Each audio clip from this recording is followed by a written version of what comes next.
मेरा परिचय, मैं डॉक्टर अनुपम अरोड़ा, प्रिंसिपल एसडीपीजी कॉलेज पानीपत। और अभी जो 12th क्लास है उसका हरियाणा बोर्ड का और सीबीएसई बोर्ड का जो परीक्षा परिणाम है घोषित नहीं हुआ। तो जो विद्यार्थी इस 2025-26 के सत्र में 12वीं कक्षा में एनरोल्ड थे और वो अपने परीक्षा परिणाम की प्रतीक्षा कर रहे हैं, जो 4-5 दिन में संभावित है, आप सभी विद्यार्थियों को हमारी ओर से बहुत बहुत शुभकामनाएं कि आप अच्छे अंक प्रतिशत से उत्तीर्ण हों।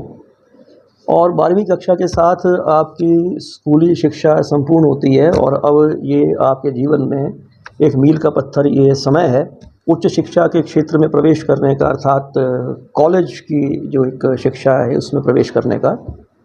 और इस वर्ष का जो शेड्यूल ऑफ एडमिशन है वो घोषित हो चुका है। हरियाणा सरकार उच्चतर शिक्षा विभाग, जो हमारा हायर एजुकेशन डिपार्टमेंट है, वो ऑनलाइन प्रक्रिया से, सेंट्रलाइज ऑनलाइन प्रक्रिया से सभी जो गवर्नमेंट और गवर्नमेंट एडेड और प्राइवेट कॉलेजेस हरियाणा में हैं इसमें एडमिशन को कोऑर्डिनेट कर रहा है। और इसके लिए विद्यार्थियों का जो प्रथम चरण है वो है रजिस्ट्रेशन।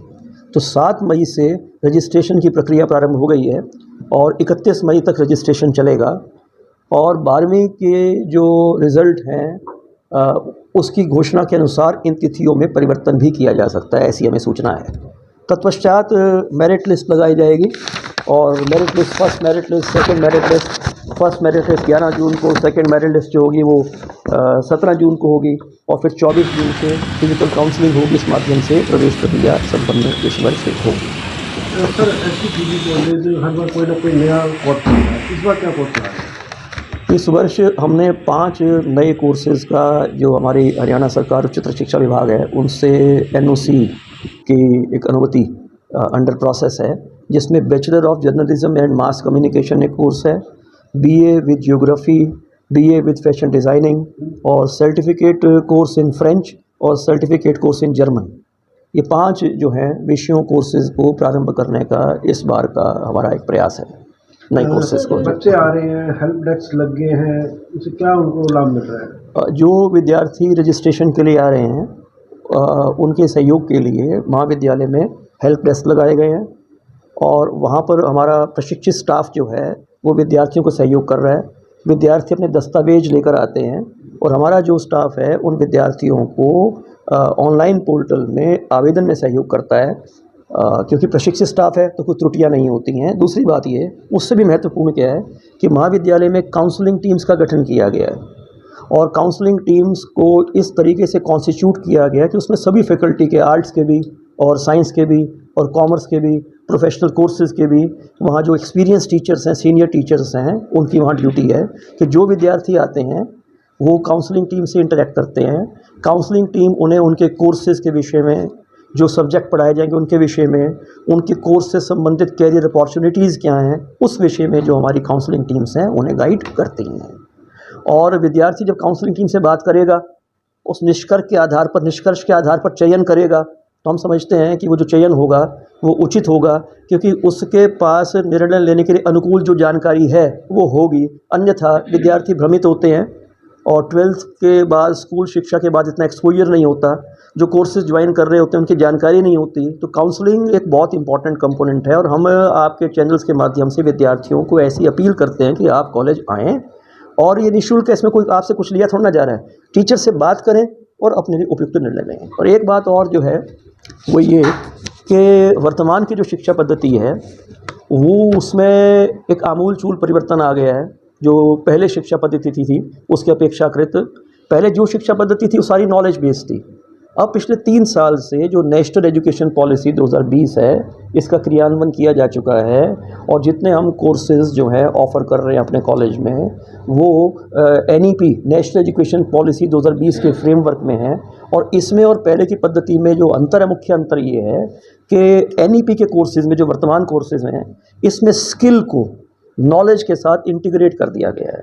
पहले कोर्सेज नॉलेज बेस्ड होते थे, अब यहाँ नॉलेज भी है और यहाँ स्किल भी है। स्किल का अर्थात दक्षता जो है, स्किल का अर्थात क्षमता है और स्किल का प्रत्यक्ष संबंध है एम्प्लॉयमेंट के साथ, रोज़गार के साथ, एम्प्लॉयबिलिटी, रोज़गार की क्षमता संभावना के साथ।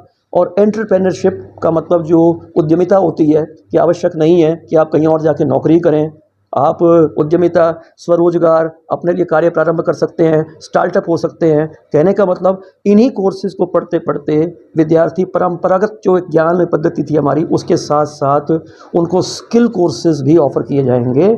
और जब वो 3 साल का अपना कोर्स, जितने भी अवधि का कोर्स है, पूरा करेंगे, तो हमारे विद्यार्थी एडिक्वेटली स्किल्ड होंगे कि वो अपने के लिए रोज़गार की संभावनाएं या अपने कार्य की संभावनाएं तलाश सकते हैं। क्योंकि शिक्षा का जो मुख्य उद्देश्य चरित्र निर्माण और व्यक्तित्व निर्माण, ये सब तो रहे ही हैं, सब के सब जो हैं एक अच्छा इंसान बनाना, साथ साथ में शिक्षा में आजीविका की संभावनाएं भी अंतर्निहित होनी चाहिए।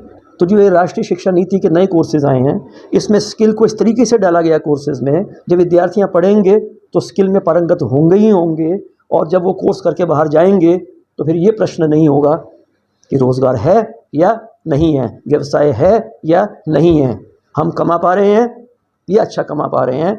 इसमें हमारे देश की युवाओं की बेरोज़गारी का समाधान है।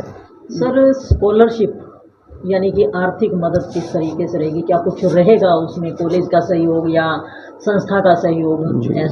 ये अच्छा प्रश्न है। Shri ST education society registered Panipat, जो एसटीपीजी कॉलेज पानीपत को संचालित करती है, हमारा संस्था का, सोसाइटी का उद्देश्य एक ही है कि हम अपने समाज को गुणवत्तापूर्ण शिक्षा प्रदान कर सकें।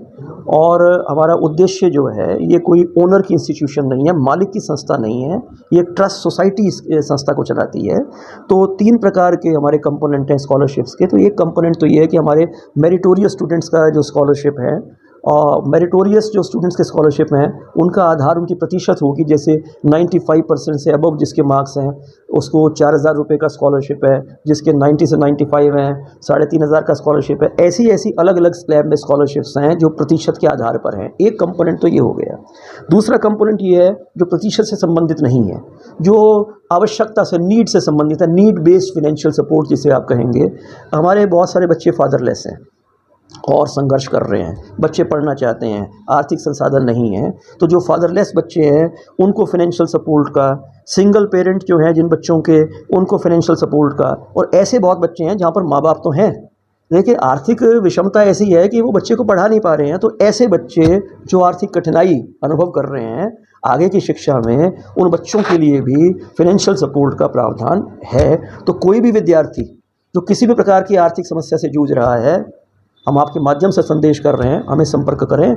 हम आर्थिक अभाव से किसी को शिक्षा से वंचित नहीं होने देंगे। ये हमारा संकल्प है, ये हमारा आश्वासन है। एक तीसरा स्कॉलरशिप और है जो रिजर्व कैटेगरी के स्कॉलरशिप्स हैं, जैसे वो गवर्नमेंट के हैं। पीएमएस स्कीम है, पोस्ट मैट्रिक स्कॉलरशिप स्कीम है, जिसमें हमारे अनुसूचित जाति के विद्यार्थी हैं, उनको 100% स्कॉलरशिप है यदि वो एलिजिबिलिटी कंडीशन पूर्ण करते हैं।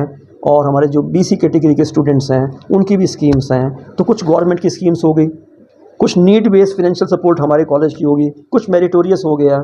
तो ये पर्याप्त एक व्यवस्था है कि जिसमें विद्यार्थियों को आर्थिक सहयोग किया जा सकता है आगे की शिक्षा सुचारू रूप से चलाने के लिए। सर, लोग बच्चे जानना भी चाहेंगे कौन से कोर्सेज नए आए हैं, और वो आए तो क्या डॉक्यूमेंट्स लेके आए? बच्चे जो कोर्सेज जो बताया मैंने आपको, bachelor of journalism mass communication एक कोर्स जो नया कोर्स हमारा आ रहा है, बीए ज्योग्राफी और fashion designing, certificate course in French and German, ये तो नए कोर्सेज प्रस्तावित हैं। इसके अलावा जो बीए सामान्य है अनेक विषयों में, और जो हमारा बीए ऑनर्स, बीए मेजर का प्रोग्राम है, बीकॉम है, बीकॉम ऑनर्स है, और प्रोफेशनल कोर्स बीबीए बीसी हैं।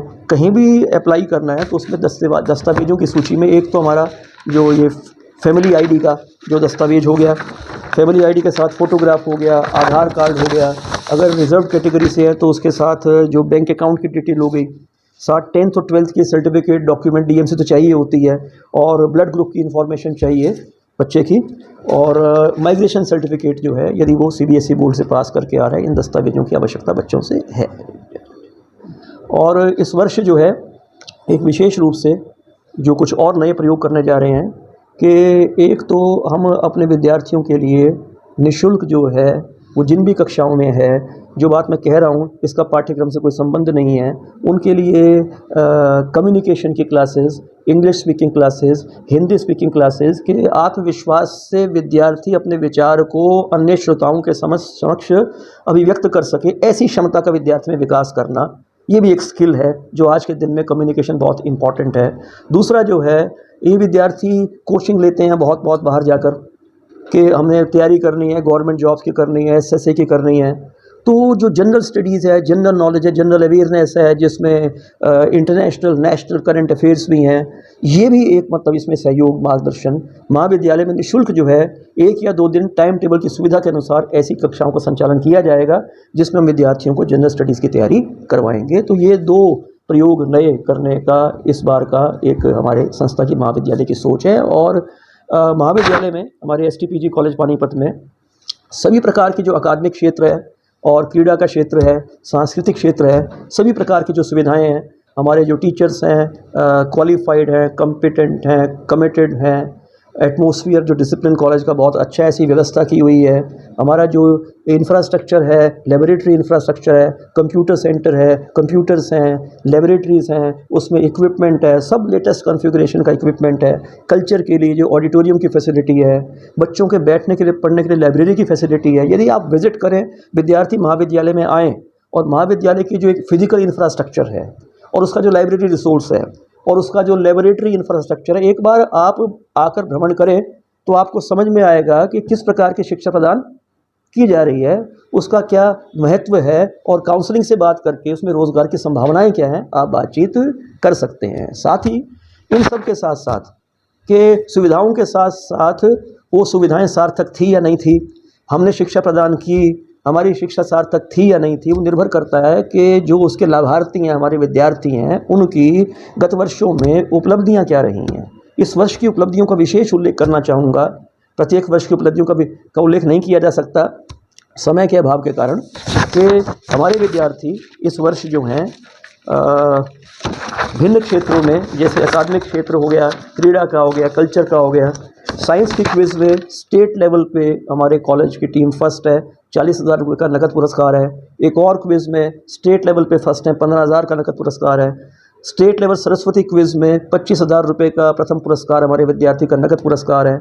और जो एग्जीबिशन हुई हमारी साइंस की, उसमें 25,000 का नकद पुरस्कार है।